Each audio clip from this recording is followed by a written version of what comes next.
But there is another problem that we are facing today, and that is suspicion. To suspect your wife for small things.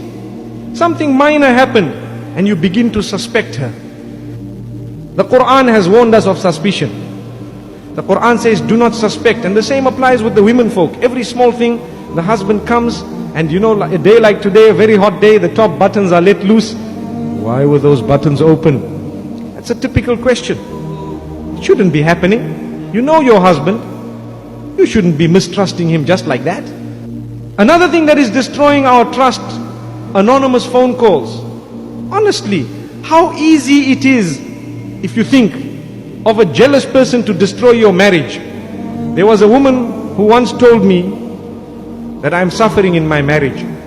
And I tried to tell her a few things, a few points. She told me, no, but I'm getting paid for what I did. I said, what did you do? She said, this man was married very happily and I used to make anonymous calls to the wife. Look at how easy it was to break the marriage. She wanted to marry this man, but the man was already married. So she had to break a happy home. She phoned the wife.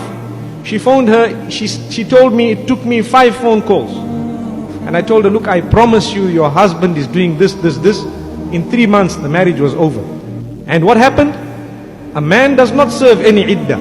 In a few weeks, he was married to the same woman who did everything. So my dear women, let's wake up and understand that most anonymous calls, almost all of them, are elements of jealousy. They will promise you, if they are real well-wishers, they must stand up with name and surname. And they must come to you in person and they must tell you what they want. Otherwise, we are not taught to entertain any anonymous callers or letters.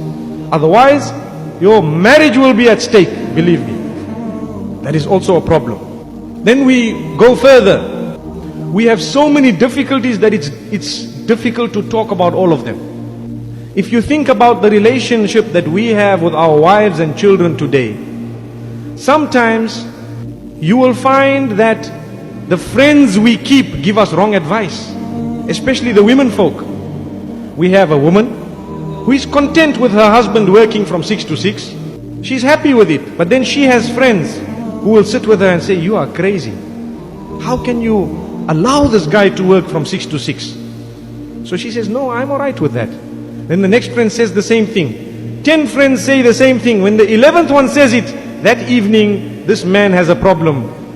I don't know how I allowed you to work from 6 to 6. That was not her. The friends have now controlled the family. Do you see how it works? And for this reason, my dear mothers and sisters, the less friends you have, the less marital problems you will have. Believe you me. I'm not telling you to be people who stick at home. No. But mark your friends and watch out. If they give you the wrong advice or they encourage you to do something detrimental, believe me, you'd rather not have them as friends. And the same applies to the men. Sometimes we expect too much from our wives.